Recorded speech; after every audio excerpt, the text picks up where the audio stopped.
pleased to introduce Beattie, who will discuss with you the Beattie system and his company's experience of getting the system SPHC approved. Ladies and gentlemen, Beattie from Passive House, from Beattie Passive. Good evening, ladies and gentlemen. Thank you, Thomas. What I'd like to first start off with is how this came about for us to get the approval. 3 years ago, I started off looking at a system that we could actually take to Passive House standards, not just in one building or two buildings, but every single building throughout the world. It's been a real struggle to understand why Passive hasn't taken off in a bigger way, because it's proven technology. It does work. We can cut energy by 90% consumption. We can cut CO2, the amount we do, by 100%. It's a massive way of changing fuel poverty. But it stopped because it's been too difficult to do. Schemes that the Scottish House SPHC, I'll get it right, are now doing will enable more people to come forward and more systems to actually go through the very tight and stringent checking that it needs to be able to put these details together. Every element of our building system has had to be thermally measured and checked. All the materials that we use have had to be checked and proven that they actually do the job that they set out for. This is, to me, a crusade to actually make everybody aware that our houses can actually deliver the Passive House principles. We can not only do this by building in very technical ways, we can do it very simply.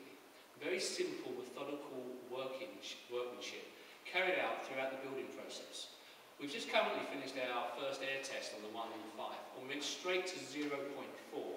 Now that, in context, means that our normal building regulations air tightness is 10, and the young people who have worked on this project, unskilled before, never done one before, turned that building out at 0.4. That's a massive step towards building passive houses that want a big, big volume. The next thing that comes about more apparent to me is that we have to work together. It's about everybody in this room trying to lift up the quality of building.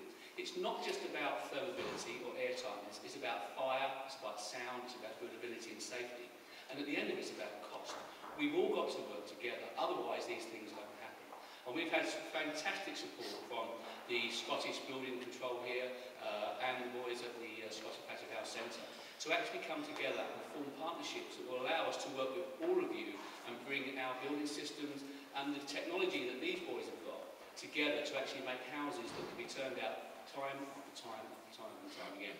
I hope that tonight's evening will enable you to meet some of us, to talk about your projects and new ideas. I mean, we've worked for the last, I think, 2 or 3 months going through every single little detail of the Beattie Passive system, analysing it, talking it through, seeing if we can improve it. We can always improve it. This is an early stage of the development, which we can then take forward over the years to hopefully bring down the cost of building, bring up the quality, and make sure that every home can have this sort of legacy, which doesn't mean that we just the environment is going to be lost the word now, but the environment is going to be actually hurt by what we leave behind. So Passive House is the future. We need houses that don't eat the energy. We need houses that cut CO2. And I really believe that working together we can really achieve that. But thank you very much.